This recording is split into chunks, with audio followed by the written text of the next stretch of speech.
Remain Nameless, Chapter 18. After a quick shower, Hermione emerged from her bedroom dressed casually in jeans and a t-shirt to find Draco taking stock of the frames pictured on her living room mantel. He'd redressed in his suit trousers and dress shirt from last night, but damn if he didn't still look perfectly put together. Not a wrinkle in sight. She'd watched him as his hands reached up and plucked a frame down to inspect it. Frowning, he stared at it a few moments before shaking it, and then inspecting it again to look for any movement. "It's a muggle photo," Hermione explained as she approached him. He looked up startled and flushed slightly at having been caught handling her things. "Your parents, I presume?" Hermione looked down at the photo he'd held and nodded. It was from her parents' wedding day, both of them smiling widely at the camera. Her mother clutching both her bouquet and her new husband's arm tightly. The Grangers looked so young and carefree, and Hermione had trouble remembering a recent time when they looked that happy, that unburdened. "You favor your mother," remarked Draco, lifting the photo up next to Hermione's face. "Though, I can see now where you get the hair," he teased, and Hermione chuckled. Before her father started losing his hair, his head was covered in the bushy curls that Hermione eventually inherited. She'd wondered what Draco was thinking as he carefully replaced the frame on the mantel, and his gray eyes swept along the rest of the pictures accumulated there. There were two more with her and her parents, one from her 5th birthday and another from their holiday in France when she was 13. All the rest of her framed memories were of the wizarding variety. Several from Hogwarts, all the Weasleys in various images, Harry and Ginny's wedding day, Harry holding an infant Teddy, and the prized photo at the front and center of her with Ron and Harry. Hermione couldn't remember for the life of her what Ron had been saying in the photo, but she and Harry were throwing their heads back in giddy laughter, Harry removing his glasses every few moments to wipe tears away. Luna's husband Rolf had taken the picture at the Burrow several years ago, and Hermione loved it for the hope it inspired. After everything the three of them had been through, school, stress, arguments, running for their lives, keeping secrets, romantic relationships, loss of family and friends, more life-threatening scenarios than they could count, they could still laugh that freely with each other. They could still love one another unreservedly. She had a sneaking and sad suspicion that Draco did not have any personal keepsakes like these displayed in his home. "I think I'll take my tea now. Did you want another cup?" Draco shook his head and flushed again. "I, haven't had any either." When Hermione gave him a quizzical look, he explained, "I didn't know where you kept the milk and sugar, and I didn't think you'd appreciate me rummaging around your kitchen." Hermione almost smacked her forehead in exasperation at her own thoughtlessness. When she told Draco to make himself at home while she showered, she should have realized this might be slightly uncomfortable for him.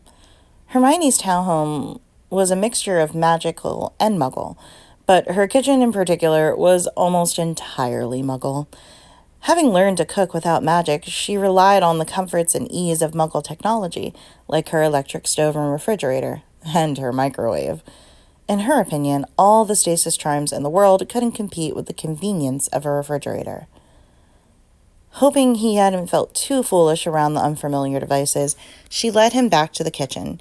He took a seat on one of the stools at her marble island, and Hermione busied herself with fetching tea, so as to occupy her mind and hands. Though she wasn't looking, Hermione could feel his eyes on her as she opened her fridge to get milk, and then pulled some sugar from an overhead cupboard. This is positively surreal, she thought, wondering how on earth they'd ended up here, with Draco sitting in her kitchen, adding far too much sugar to his tea and glancing around curiously. While he cast his eyes around her home, Hermione fidgeted with her teacup. When did the change in atmosphere turn so awkward? Not an hour ago, the man had been inside her. But now she couldn't think of anything remotely interesting or appropriate to say. Should they discuss their feelings or implications of last night and this morning's actions? Where did they stand with each other now? Where were they supposed to go from here? Draco hadn't run out on her screaming yet, and certainly seemed in no hurry to be away from her, so what did it all mean? But instead of voicing any of these concerns, Hermione blurted out, "Would you like a tour?"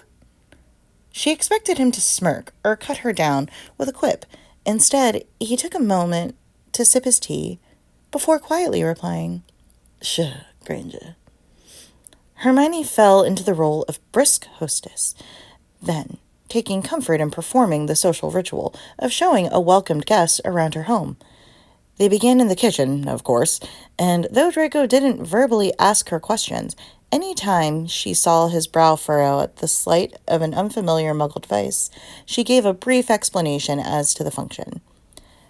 They moved back out to her living room, and Hermione decided to save the lesson on television for a future date. "Oh, thinking about having him over again already, Hermione."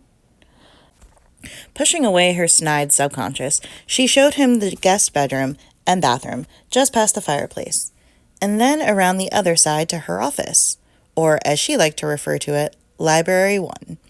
Draco smirked as his eyes scanned the wall-to-wall shelves filled with books, but made no comment. She led him up a flight of stairs to the 3rd level. Technically, this is the master bedroom, but Hermione preferred to sleep on the 2nd floor, closer to the fireplace. She didn't explain aloud that the reason is so that she can hear someone coming through her flue in an emergency. Some of her survival instincts were still fully on display. The large room off the master bedroom was probably supposed to function as a nursery or a child's room, but Hermione had converted it into the library too. Hermione offered a swift apology to Draco for the state of this bedroom and walk-in closet. Her suitcase was open to the bed, clothes piled all around as well as stacks of parchment and books. She'd meant to be all packed for her Venice trip by now, but Draco had thoroughly put her off task last night. There was also the matter of a giant ginger creature currently occupying her suitcase. "Oh, for goodness sake, Crookshanks." She bustled over to the bed and forcibly evicted the cat from her luggage. He protested with a loud meow, and she deposited him onto the floor. "You're staying with Harry and Ginny. I can't very well bring you on an international trip." He narrowed his yellow eyes at her, then flicked his gaze to regard Draco for a long moment, before swishing his tail imperiously and scampering out of the room. Hermione rolled her eyes, and Draco chuckled. "Is that your familiar from Hogwarts?" "Yes, the very same." "I can't believe he's still alive," he said bluntly. Hermione shrugged.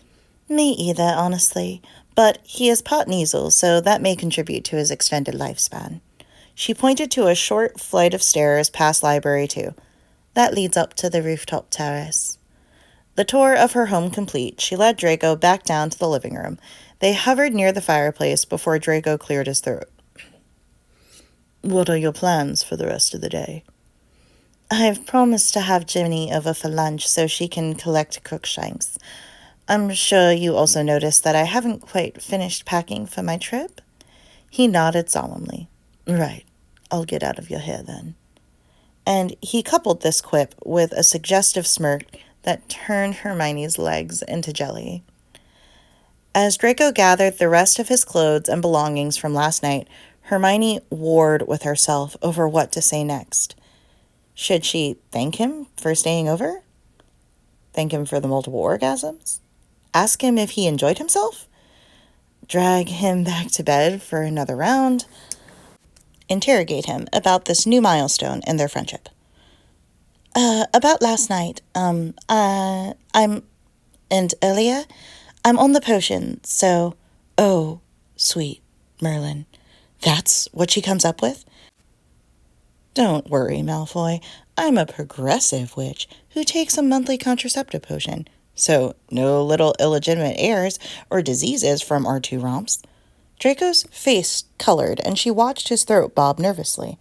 "Oh, right, Figured that, though I probably should have asked, or...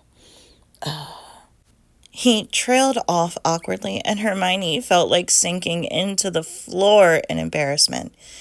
He'd moved forward to the front door to gather his cloak and robes from the hanging hooks, and Hermione already felt bereft, even though he hadn't left yet. Have they completely obliterated the friendship they've cultivated over the last 14 months? Draco turned to face her, and Hermione was struck by how much taller he was, almost looming over her. When are you back? Next Sunday evening. He nodded and chewed his bottom lip in thought, and Hermione wondered what made him so nervous. Though she only just showered not half-hour ago, she felt herself beginning to sweat. You'll do great. You know that, right? Hermione nodded and offered him a weak smile, only slightly buoyed by his encouragement. I'm sure it will go fine. I've got my whole presentation transcribed on color-coded note cards, and I have an audio recording of myself reading it through so I can remember where to take the proper pauses for breaths. Last week I actually went to the scavenger shafts and finally got my hands on the timing parchment. You know, the one that contains a built-in countdown charm, so if I spend too long on a dual meaning of aluhuah sequence, then... Granger. His hypnotic drawl effectively cutting her rambling short, his striking eyes dancing with mirth at her anxious babbling. But it switched quickly to an intense heat. He started, but then faltered, at a loss for words. Hermione could only stare at him on the edge of a precipice and in danger of losing her balance. She knew she should say something, and although she couldn't shut up a moment ago, speech had eluded her. Finally, Draco seemed to have enough of the lingering question hanging between them.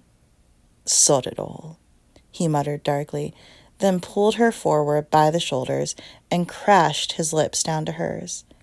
She eagerly reciprocated, forgetting about the awkwardness, as his taste and touch erased any doubts that the desire between them was mutual. After several minutes of exploring her mouth with his own in what felt like a promise of future exploration, he pulled away slowly and smiled softly. I'll me when you get back. Hermione nodded absently, knowing he could have asked her for anything after that kiss, and she would have immediately acquiesced. When he swooped down for another lingering kiss, Hermione didn't know if she'd make it to Venice anymore. Sorry, something's come up. I'll have to cancel my presentation and attendance at this prestigious learning summit because I simply must spend the rest of my week being snogged senseless by Draco Malfoy. He finally released her and gave her a rare, boyish grin before taking his leave to walk to the nearest apparition point. Hermione lost track of time as she dazedly stared at the door through which Malfoy had just exited. With a shake of her head, she came to and let out a long string of giggles. The past 24 hours had been so utterly bizarre that she still couldn't quite wrap her head around everything that happened. She resigned herself to finishing her packing before Ginny came over, because Merlin knew that her friend's interrogation would probably last the entire afternoon. Stopping briefly in her bedroom to make up the bed, Hermione paused after rustling the sheets. They still smelled like Draco's cologne. Resisting the urge to climb back in bed and luxuriate in the memory of last night, with his tempting scent still clinging to her sheets, Hermione made the bed in a hurry. She could only imagine the size of Ginny's smirk if she came over to find a disheveled bed. She had just latched the clasp of her suitcase when she heard the flue activate in the living room below. Ginny tumbled out and screamed Hermione's name. I'm here, all right, just a minute, Hermione shouted back down, checking again that her luggage was properly closed and Crookshanks no longer trying to paw the latches open. She made her way back down to the living room. As predicted, Ginny's face was smiling as wide as it could go without splitting itself in half. Well, well, well. Ginny crossed her arms and leant back slightly to survey Hermione. She scowled in response and put her hands to her hips. Well, what? She really didn't appreciate the knowing look Ginny sported. Now I know what you look like after a proper shag, Ginny crooned, and Hermione buried her face in her hands in exasperation. For the love of Godric, Ginny. She felt Ginny tug her arms and with a resigned sigh sat down on the couch next to her friend.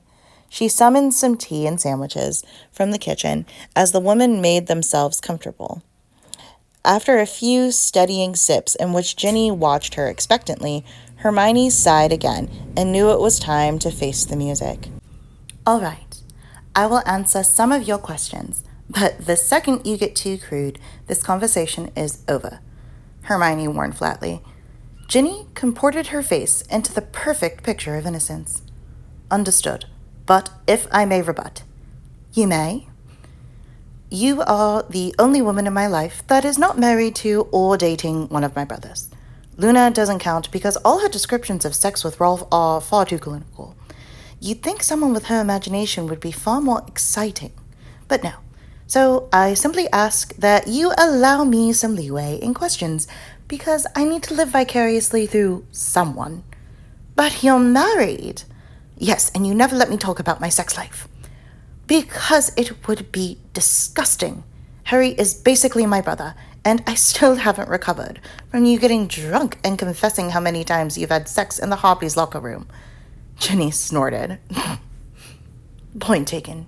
But please, Hermione, take pity on an old married woman. Hermione narrowed her eyes at the redhead, but felt a little pang of guilt. Fine, but I reserve the right to refuse to answer questions that make me uncomfortable. Of course. So, how big was he? Ginny, are you kidding me? Ginny met Hermione's furious glare with raised palms. I'm sorry, but I had to. Mel in your face. Ginny chortled at her embarrassment and took a swig of tea. How about, instead, you take me through all the events of last night and this morning, and I will ask follow-up questions during your scandalous retelling. Hermione supposed that was fair and began recounting her evening with Malfoy, starting with the dinner in Muggle London. True to her inquisitive nature, Ginny interjected often with questions. How did he dress? A tailored expensive suit, of course. And for the opera, tailored expensive dress robes, of course. How did he react to your dress? He said I look bloody gorgeous. Hermione blushed and Ginny let out a triumphant laugh. How was the show? Hermione faltered a bit here. She tried to put into words the palpable tension that had prevented either of them from truly paying attention during the first act. And when Hermione reached the point where Blaise Zabini interrupted their evening, Ginny gasped loudly. How did Malfoy react? He seemed really angry. I got the impression they're no longer on friendly terms. When Hermione explained how Blaise had then accosted Malfoy after the show to throw thinly veiled insults at both him and Hermione, Ginny let out an angry snarl. That absolute ass. I would have hexed his pretty boy face into another dimension. Malfoy was so close, I had to just about physically restrain him from attacking Zabini in public. He almost had his wand in his hand before I could convince him we should just leave. Ginny's face became pensive. Interesting. What is? Nothing. Do go on, Ginny urged, but Hermione knew her friend was filing away an observation about Malfoy's character. Hermione tried to describe the moment when she'd finally realized they were quite alone in her room last night, but didn't know how much she wanted to divulge. Seeming to sense her friend's hesitation and wanting to respect her privacy, Ginny inquired, and if one were to rate Malfoy's abilities in the snogging department, one would say... Hermione covered her face again and let out a few deep breaths as she tried to collect herself. Positively outrageous, she mumbled into her hands, and Ginny giggled excitedly. Hermione was grateful to Ginny for showing some restraint when her line of questioning became more abstract, allowing Hermione to comfortably share some details. Am I to assume that you were left feeling satisfied? Hermione let out a slight cough of embarrassment. Yes, several times over. At that response, Ginny regarded her with something akin to pride in her eyes. She could tell the redhead was holding back, and while she appreciated that, she decided to throw her a bone. All right, I can see the question written on your forehead. Go ahead. Ginny smirked. And may I ask, by what means he satisfied you? Hermione laughed openly, decided that having a close female friend, practically a sister, and one that wanted to gush over her love life didn't have to necessarily be a bad thing. First with his hand, then I was on top, then this morning he used his tongue, and the final time he was on top. Ginny's jaw dropped, a rare occurrence in Hermione's experience. You're telling me that Draco Malfoy went down on you after one night together? Do you know how long it took me to get Harry to do that? Hermione scrunched her nose in disgust. Please, Gin, please. I do not ever want to know the answer to that question. Ever. Ginny sighed and rolled her eyes. Fine, and thank you for telling me. I am certainly starting to see the ferret in a whole new light. It was Hermione's turn to roll her eyes, but she supposed if Ginny were teasing her about Malfoy, then that had to mean she approved in some way. Would you say that you two are dating now? It shouldn't have, but Ginny's practical question caught Hermione completely off guard. Were they dating? They hadn't discussed a single thing before Hermione's inelegant statement about contraceptive use and her impending Venice trip. Oh, Merlin. What now?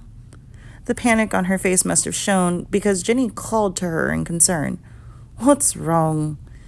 We didn't discuss what any of this means. And now I'm leaving for a week and I have absolutely no clue where I stand with him. She sunk her head in her hands in defeat. Hermione, Ginny said gently, how did you part this morning? Well, we snogged a bit more, and then he told me to owl him when I got home again. She met Ginny's gaze and noticed her friend was giving her an encouraging smile. Don't you think that means he's interested in you, in more than a one-off? Hermione sighed and reluctantly nodded. She felt like she had come at this whole situation backwards. Every other bout of intimacy with men had come after an exclusive romantic relationship was already well established, save for her dalliances with Cameron, but her time with him had only ever been for one purpose, a mutual understanding. But with Malfoy, she had no idea how they were going to navigate this new situation, and now she'd be apart from him for more than a week. With some more encouragement from Ginny, she tried to put it out of her mind for the time being. But once Ginny had left with Crookshanks, she was alone with her thoughts once more. She found it difficult to concentrate on anything else. When she texted Ginny the morning that last night's events had been unexpected, it wasn't a lie. Of course she didn't expect to have sex, fantastic sex at that, with him. She certainly hadn't expected a most welcome repeat performance this morning, but perhaps the most unexpected feature for the last several hours was Malfoy himself. Well, yes, the snogging and shagging had been frantic and passionate at times. She kept coming back to the surprising moments of tenderness he displayed. The uncharacteristic softness in his voice when he requested permission to touch her, or to enter her. The hesitation to let his hands roam her body until she'd practically pawed at him for minutes on end. The enduring gentleness he exercised in their first kiss.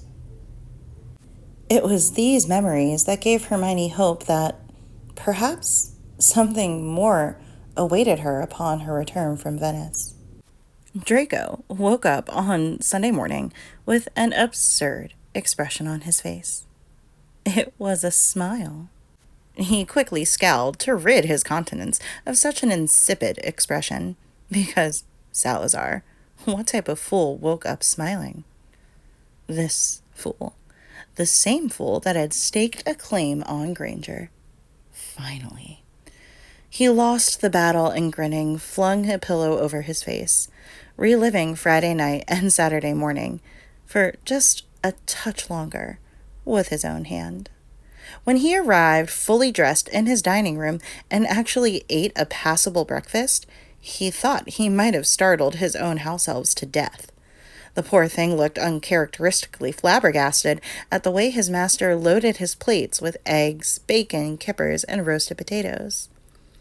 When Draco did the same thing Monday morning, Crick was better prepared this time, and schooled his features to that of an impassive servant as he poured Draco's tea. Granger didn't know he had 2 elves. Perhaps he should tell her. Yes, he'd filed that little revelation away for when she returned, and see what kind of debate would ensue. What would she be like in bed after a fight? Merlin. He'd love to find out. Soon. Images of her keening and pleasure underneath him swam before his eyes, and distracted him to the point where he was running later than usual when he reached the Muggle Cafe. Good morning.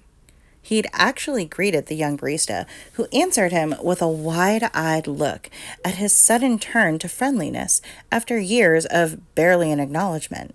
Draco didn't notice, however, and contented himself with returning with his coffee to their table. Yes, this table belonged to him and Granger now, but he'd only have it to himself all week. Finding it easier to concentrate here than in the lonely silence of his own home, Draco set to work rebutting some of the concerns laid out about the fund he was so close to establishing in Hermione's name at Hogwarts. One of the governors had made a very astute point about ensuring extra potion supplies for demonstrations, as well as the availability of different magical creatures. Draco thought these excellent additions to help familiarize young ones with the magic world.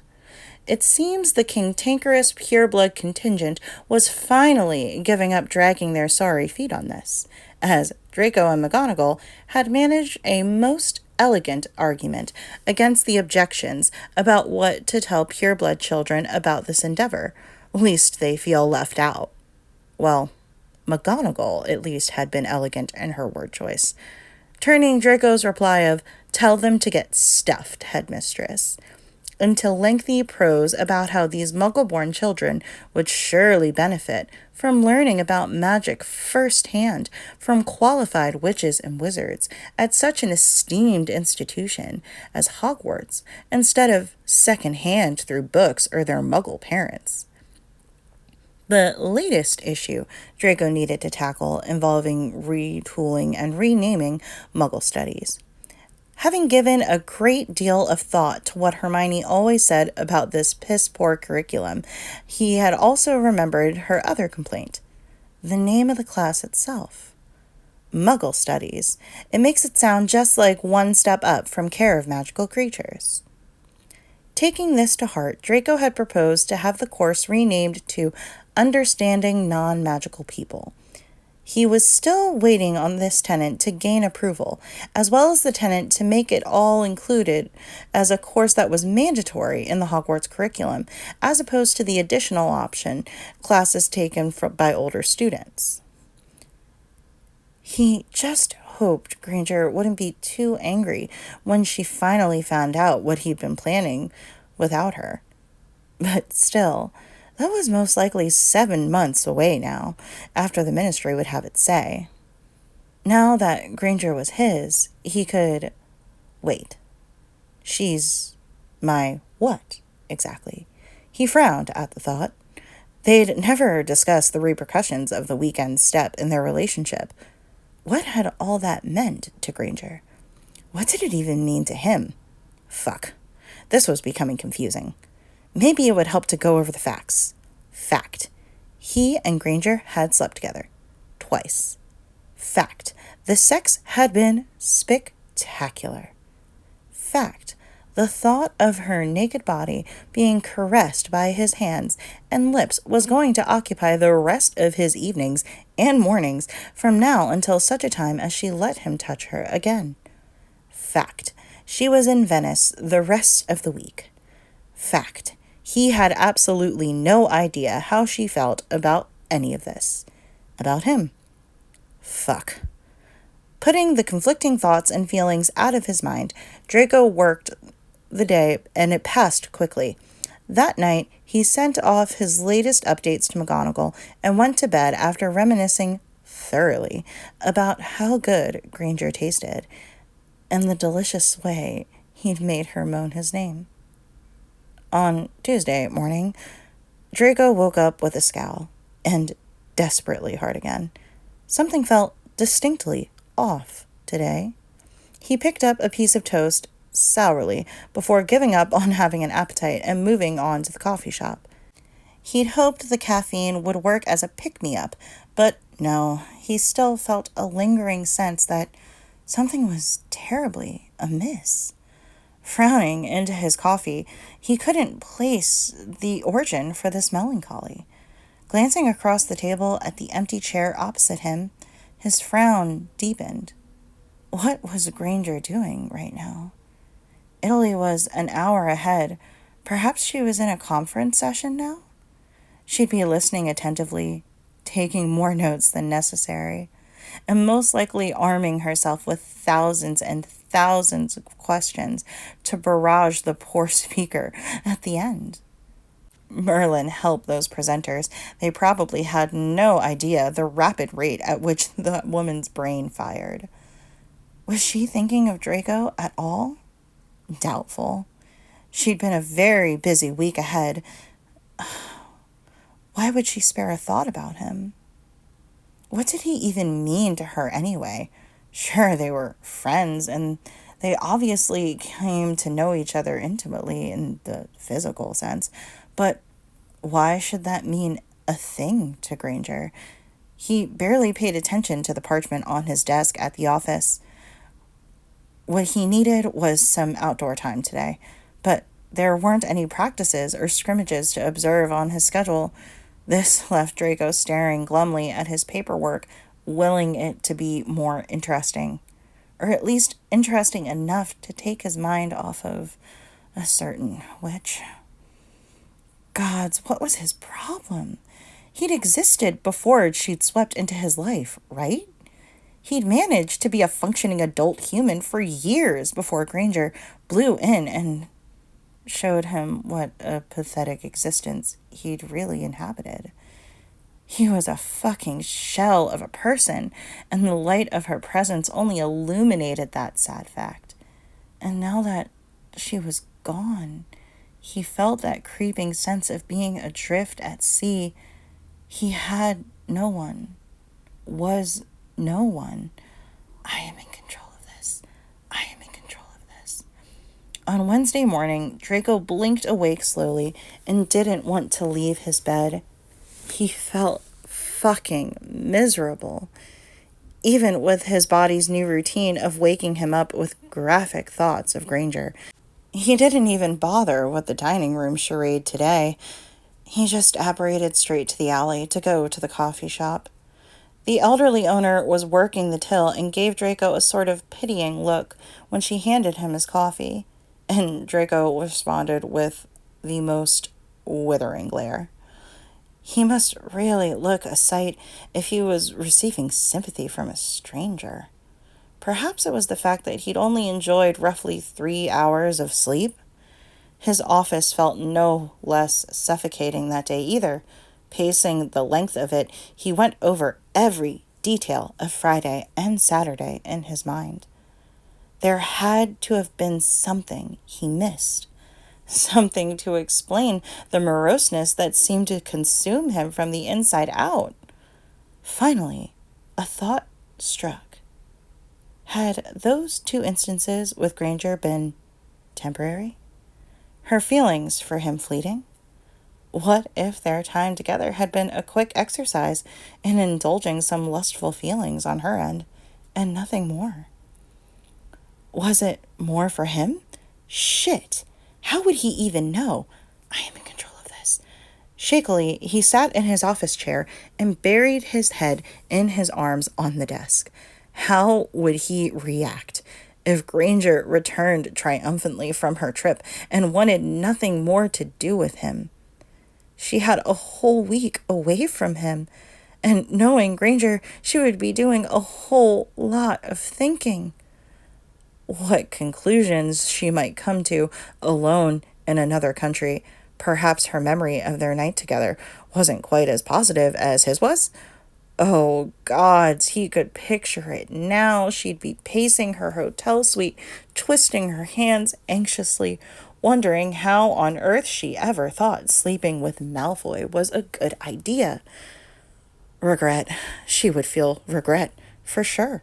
She would remember who and what he was and regret giving her body to him, to surrendering so beautifully and fully to the passionate spark between them. Surely that part had been real. Draco closed his eyes and recalled the charged atmosphere before they kissed for the first time. The way she seemed so alive under his touch, how she'd arched into his body, how she cried out in bliss. But Hermione Granger was nothing if not the most logical person he'd ever met.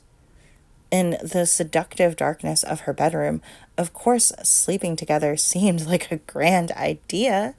And in the morning, well, Draco was already there anyway, and naked, no less, so perhaps that had been enough for her to want a repeat performance? But Draco was not with her now. She could be alone with her rational thoughts, and he had a depressing idea about what she'd inevitably decide. That he was a good shag, and nothing beyond that. I am in control of this.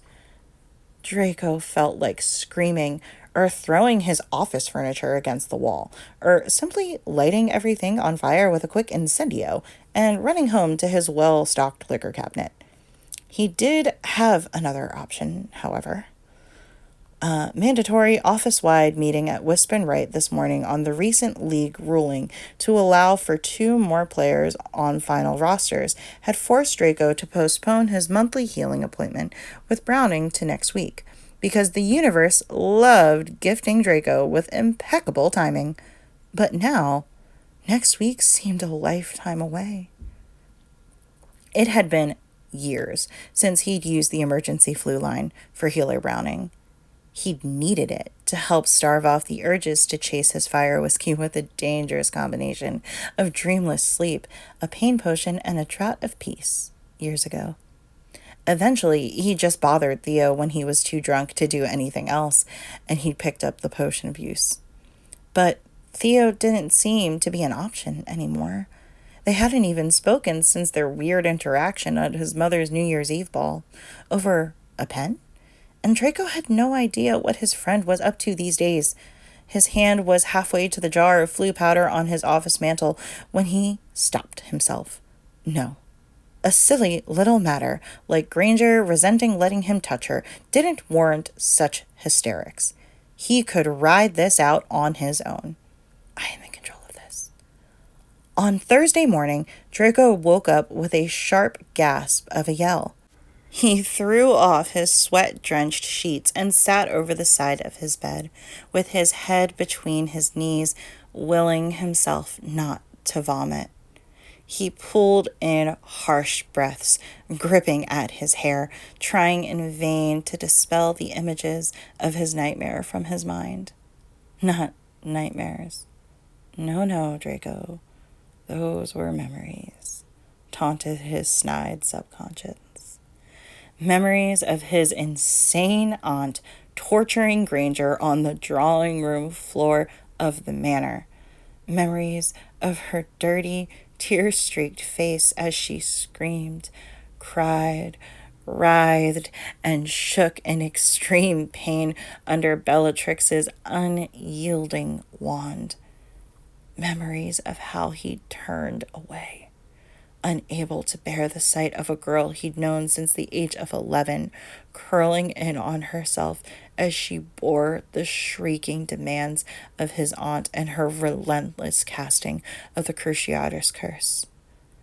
Memories of how through all that disgusting and horrendously inflicting of pain, Granger had lied and defied her tormentor with incredible strength. She never wavered from protecting her friends, from protecting the mission. That girl would have died to save her friends. So Startwalt was her belief in their cause. And the worst memory of all, of how Draco, standing there, equipped with a wand no less, did nothing. He was a fucking monster. That was the conclusion Granger would eventually reach while on her trip and away from him. It would be some silly little thing about ruining their friendship or unsure if they'd moved too fast. No, it would be far worse of a reason. But it would be the right reason. How dare he think he had the right to even befriend Hermione Granger? After what his twisted family put her through, how could she even stand to look at him, let alone talk to him? Yes, obviously he'd apologized sincerely for his treatment of her over the years, but had she truly forgiven him? Draco didn't think he could. If he were in her shoes, had she been afraid to refuse his advances? Alone in her home with a former Death Eater, her former personal bully, had she been uncomfortable and unsure of how to get him to leave? A severe wave of nausea racked through his body, and he found himself curled up on the floor in the fetal position. After several minutes of mild convulsions, he unfurled his sweaty body and shakily stood. After a shower of chilly, near-freezing water to numb his sore limbs, he slowly pulled on his office robes and somehow made it downstairs to the flue. He wouldn't be able to handle the coffee shop today, knowing he'd be alone, knowing she wouldn't be across the table from him. He could talk to her just a few minutes. If he could just explain his behavior, to apologize for how he'd come on far too strong. But he couldn't, because she was in fucking Venice. Arriving in his office, he all but collapsed into the chair behind his desk, beyond grateful for the direct connection from his home to here. He pulled some reports toward him and tried to read, but his vision blurred. After trying and failing to move beyond the same paragraph several times, he gave it up as a bad job and rifled through his post. The task took all of 3 minutes, and he was back to dwelling on thoughts of Granger.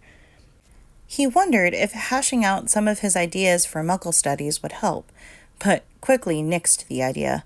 The mocking voice inside his head begun to taunt him for even thinking of this pursuit.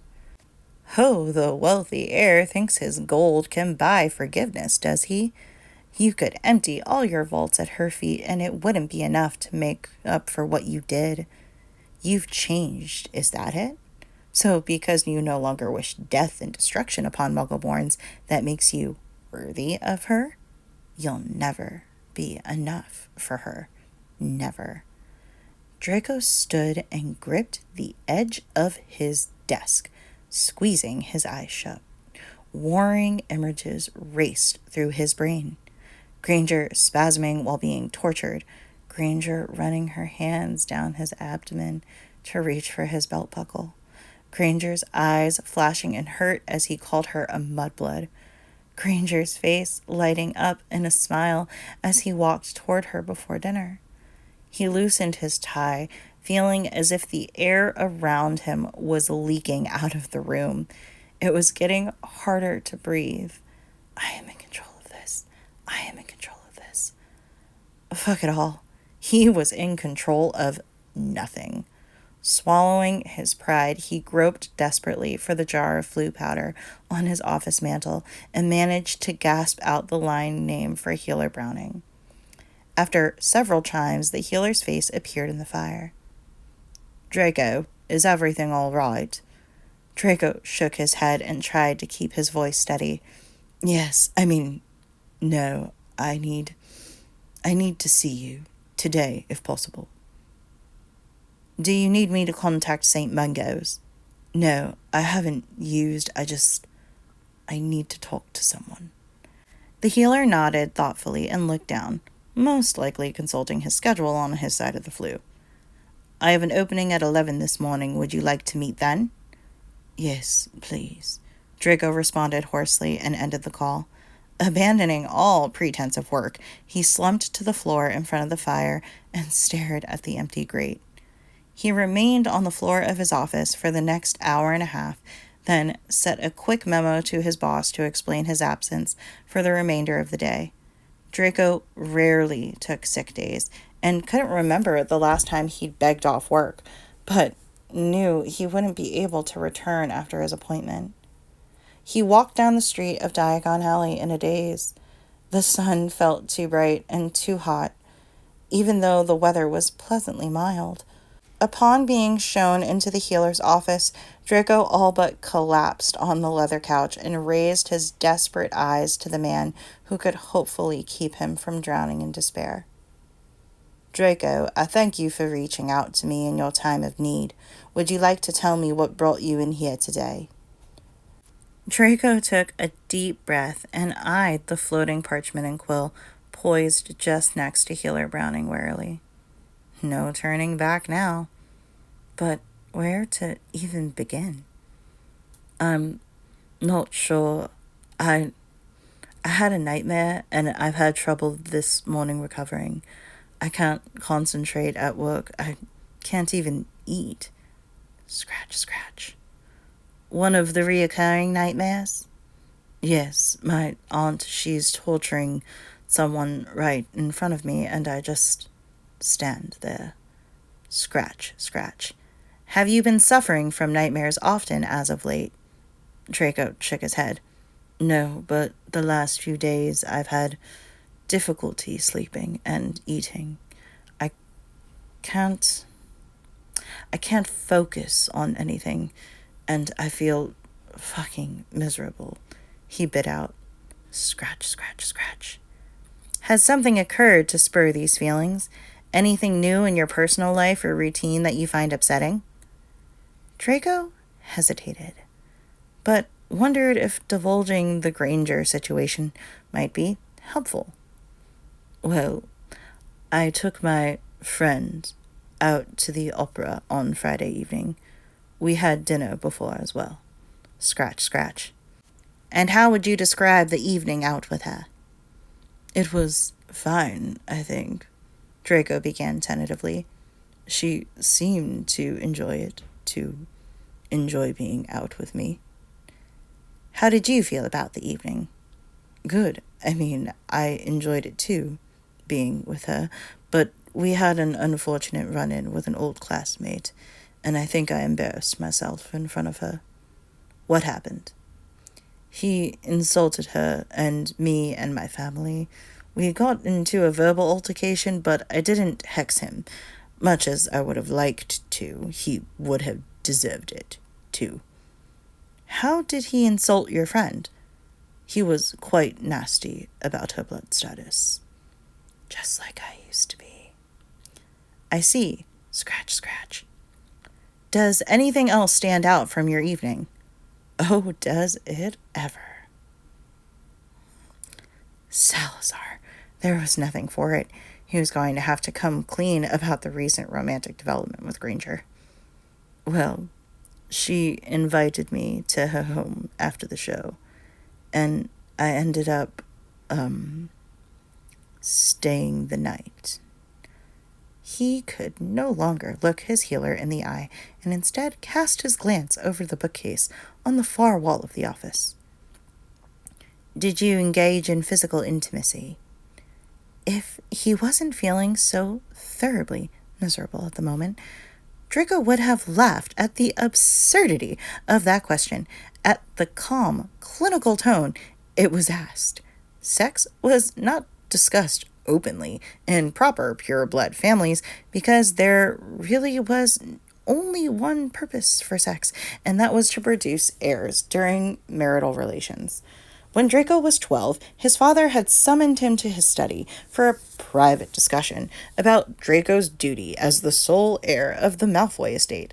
He'd been confused at first as to why his father talked in circles about duty to his forefathers and repressing urges to defy his responsibilities to the family name, when Lucius had abruptly taken out his wand and taught Draco how to perform a contraceptive charm. The charm, his father warned, was merely a precaution should Draco be weak enough to give in to any hormonal temptations of the flesh, and he was to use the charm to safeguard against any illegitimate offspring before marriage. Lucius then tersely thrust a parchment containing the instructions for a contraceptive potion at Draco and then dismissed him. And that was the closest instance to sexual education that Draco ever received. Luckily for him and Theo and his other male friends, the Manor Library teemed with books on every subject under the sun, including subjects of the more carnal nature, complete with graphic illustrations and pagan sex rites, and that detailed quite precisely just how men's and women's bodies could be used for intimacy.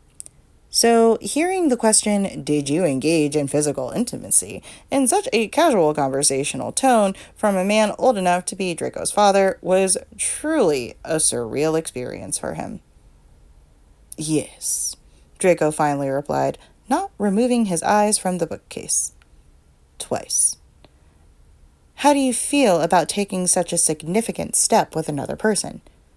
Draco chewed his bottom lip as he tried to sort through his swirl of emotions about sleeping with Hermione. Continuing his stare across the room, he began slowly. "I feel honored that she would trust me enough to invite me into her home and into her bed, but beyond that, I'm not sure. I mean, how can we?"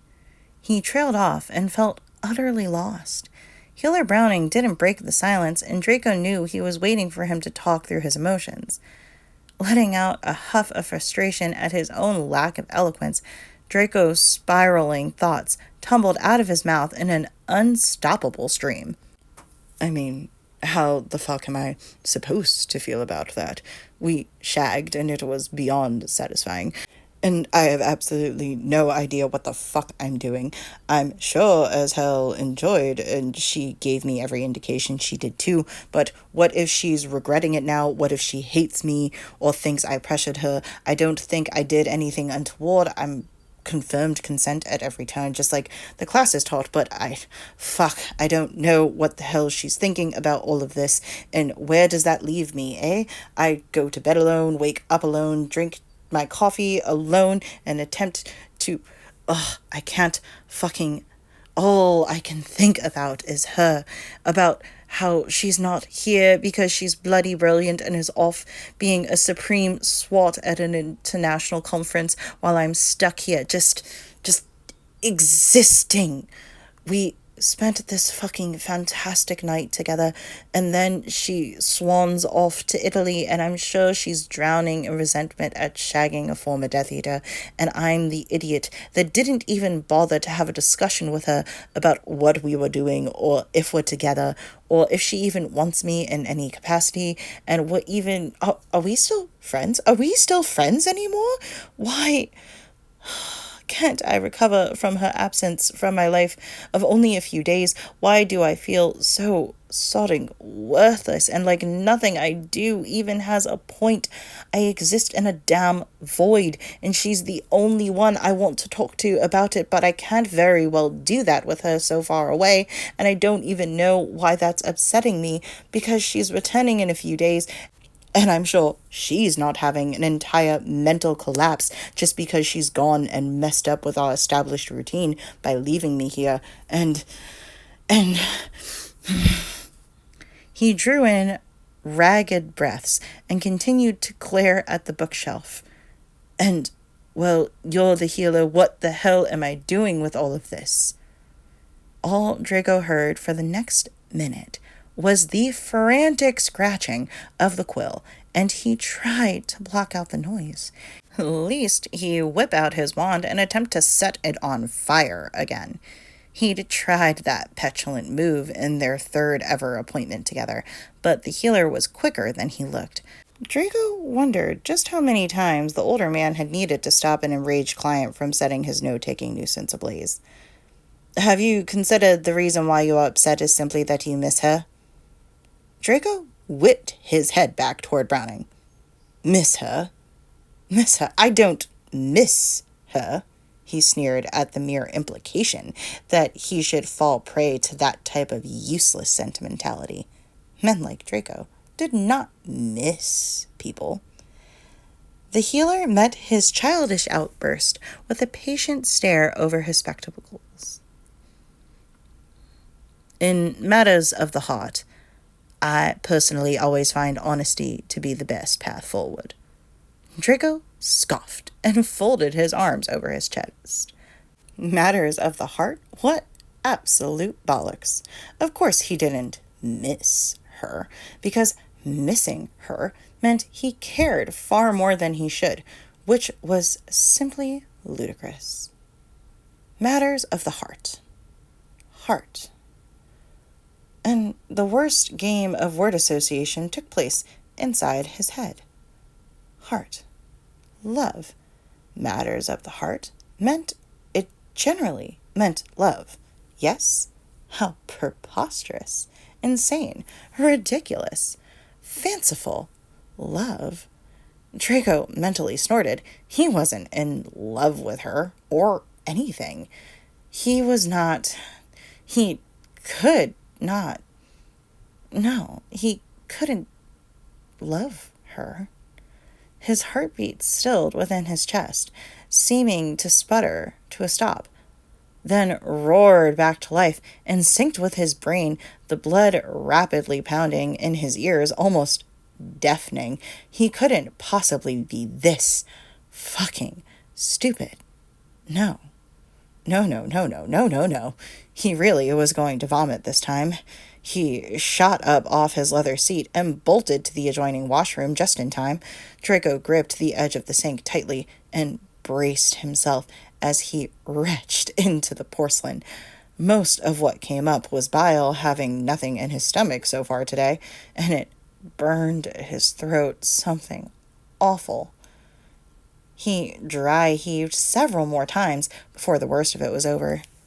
Clammy and shaking, he couldn't bear to look at the sallow face with purple bruises under exhausted eyes in the mirror. With his head bowed over the sink, a floating glass of water appeared and gently tapped him on the hand. Thinking there was no way his body could expel anything else, he took a few small sips. Why does admitting you miss her or care about this person upset you?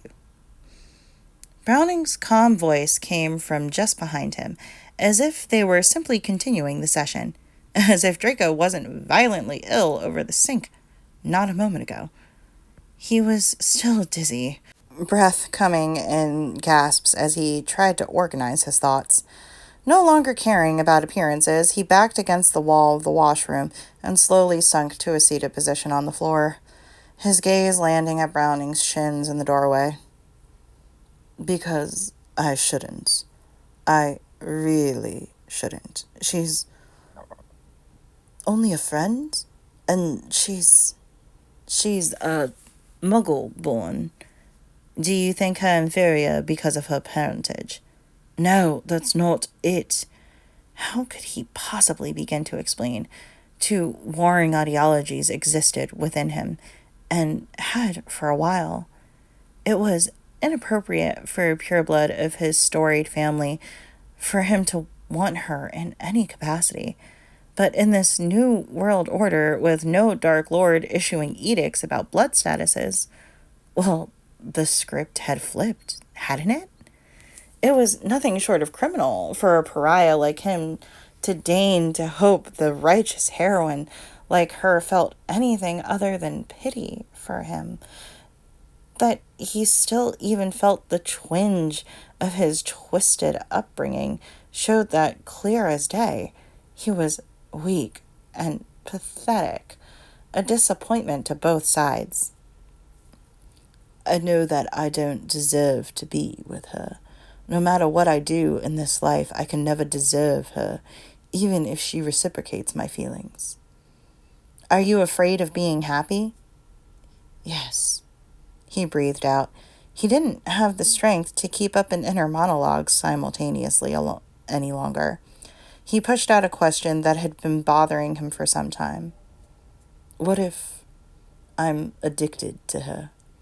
What if I only substituted sleep potion for her? You've been clean for years, Draco. Draco shook his head in disagreement.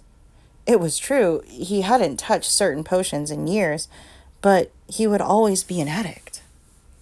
But you know it's still there. The urge to use never really leaves, especially when shit's bad. I see. I think you're falling prey to your own false equivalency argument here. How did using potions make you feel? Numb. Like I could disappear for a while. I didn't have to think or feel or remember. And how does being with her make you feel? Overwhelmed. Let's explore that feeling. You've described her this way before. Draco closed his eyes and lost himself momentarily to recent memories of Hermione. Keeping his eyes closed in concentration, he focused in on what those interactions meant to him.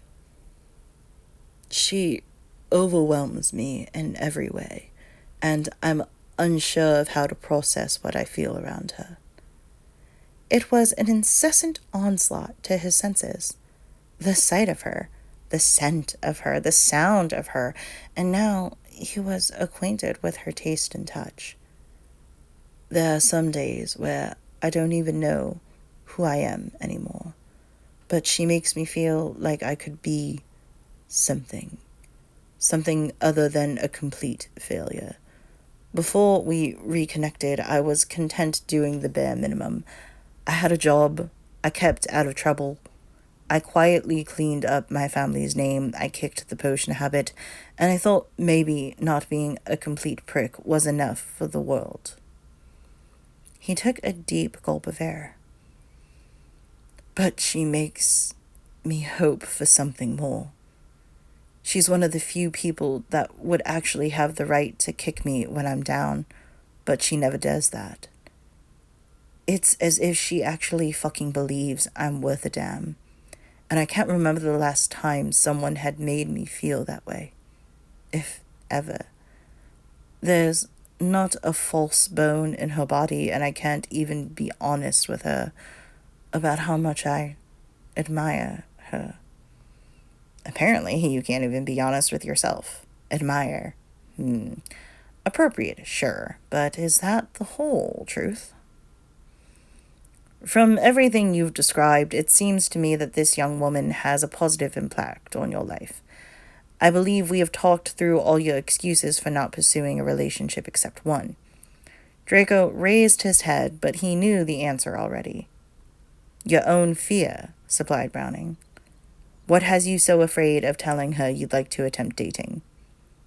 You mean besides a humiliating rejection and crushing of my spirit if she doesn't feel the same? Draco drawled, but Browning didn't budge. One day he'd get that stoic killer to respond to his sarcasm. Fine. Besides the devastating blow to my pride, I'm worried that I might... Well, it's only a matter of time before I cock it up and somehow hurt her. Again. You mean hurt her again. Do you remember, Draco? Just how many times you caused her pain from ages 11 to 17? When you were busy being a ruthless bully. In any relationship, be it friendship or otherwise, there is, of course, never a guarantee of success.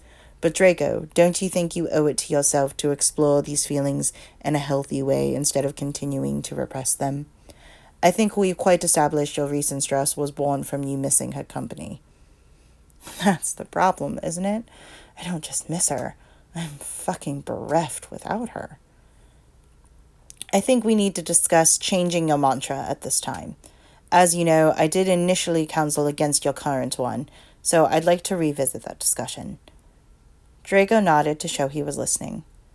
Do you recall my previous objections to I am in control of this?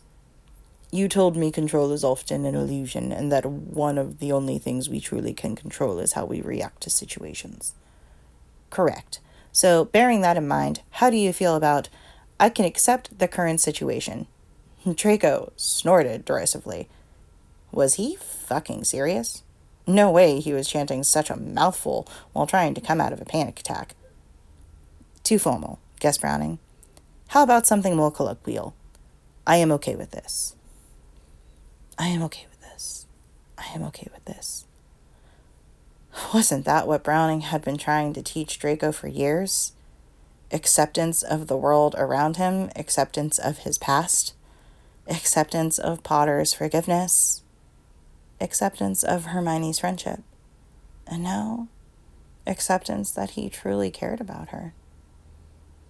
I am okay with this.